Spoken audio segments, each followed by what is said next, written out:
There's a certain moment in every deep dive into wartime history when you realize the people who lived through World War II didn't just survive battles and bombings. They survived winters without reliable fuel, without electricity, and often without any promise that tomorrow would be easier. That's the moment you start to respect the ingenuity that kept families alive in frigid climates from Eastern Europe to the Pacific Front. Before we go further, make sure you're subscribed to the channel so you never miss these historical breakdowns that double as practical survival knowledge. What you're about to learn is drawn straight from the resourcefulness of the 1940s, methods that still work, still matter, and still hold their place as real-world solutions when the power goes out. Why discussing World War II heating techniques still matters today. When you study how ordinary people stayed warm during World War II, you're not just looking at relics of the past. You're looking at strategies built under pressure, refined by necessity, and proven when failure meant the difference between life and death. Many of the heating methods from that era require no electricity and very little fuel, yet they still have the capacity to keep a modern home warm in an outage. If you're a historian, these methods reveal the lived experience often left out of textbooks. If you're a survivalist, they show you how to convert ordinary materials into dependable sources of heat. One of the most effective World War II heating tools was the compact metal-bodied stove used in barracks, field shelters, and civilian homes.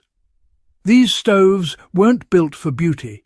They were built to squeeze every last calorie of heat from scraps of coal, bundles of sticks, or even compressed peat.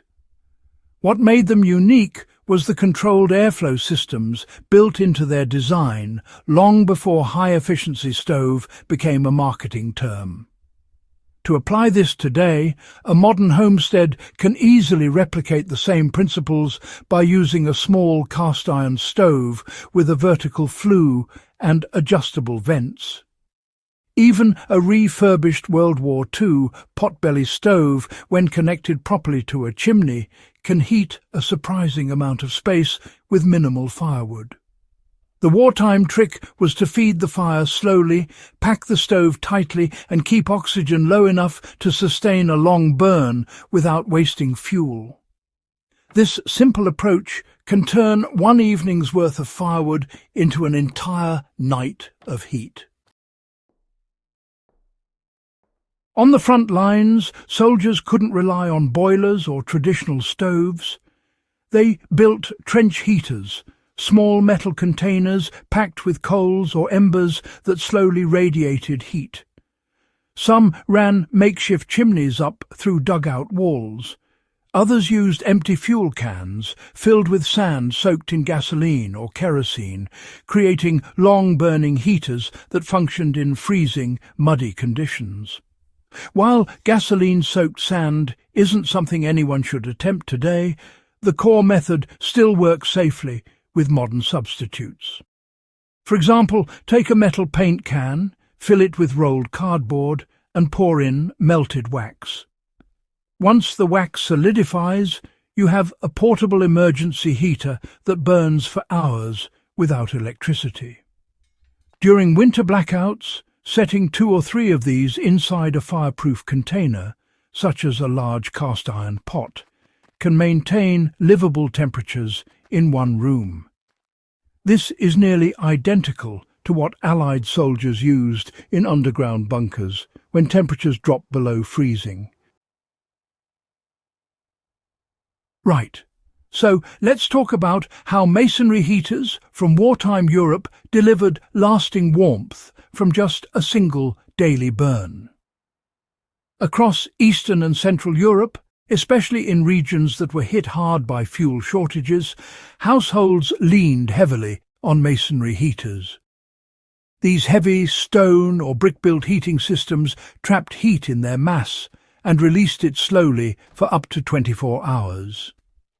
A family could burn a single fast fire in the morning, and the heater would keep radiating warmth all day, even after the flames had long since died out. If you own a home today, the same idea can be adapted on a smaller scale with a rocket mass heater. It uses tiny amounts of wood, burns extremely hot, and stores heat in a thick earthen bench or clay structure. Build one using fire brick, cob, and a metal burn chamber, and you'll have a heater that can run on sticks instead of logs.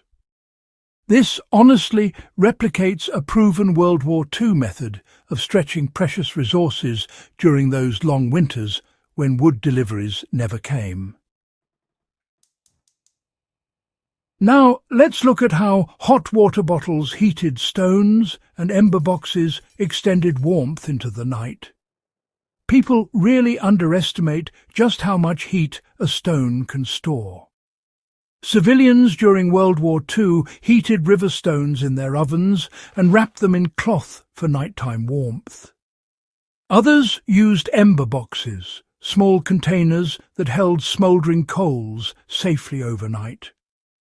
In places like rural Norway or the Carpathians, a single warmed stone under a blanket could mean the difference between waking comfortably or, well, shivering until dawn. Today, you can reapply the same principle with fire-resistant stones, a wood stove, and insulated bedding. Heat the stones near the fire, transfer them with tongs, wrap them up, and place them at the foot of your bed. This method uses zero electricity and offers a dependable backup when modern heating systems fail. All right, next up, how layered insulation and strategic room sealing turned cold homes into heat traps. Some of the smartest World War II heating methods weren't devices at all, they were techniques. Civilians learned to seal off rooms using rugs, quilts, spare clothing, and even newspapers stuffed into wall cracks. They reduced the living space to 1 or 2 rooms, then concentrated heat sources where they slept, worked, and cooked. Anyone today can use the exact same strategy during a power outage. Choose the smallest room in your home, cover tile or hardwood floors with fabric, hang blankets over doorways, and position your non-electric heat source in the center. You'll trap warm air far more effectively, just like families did during the harsh winters of the 1940s.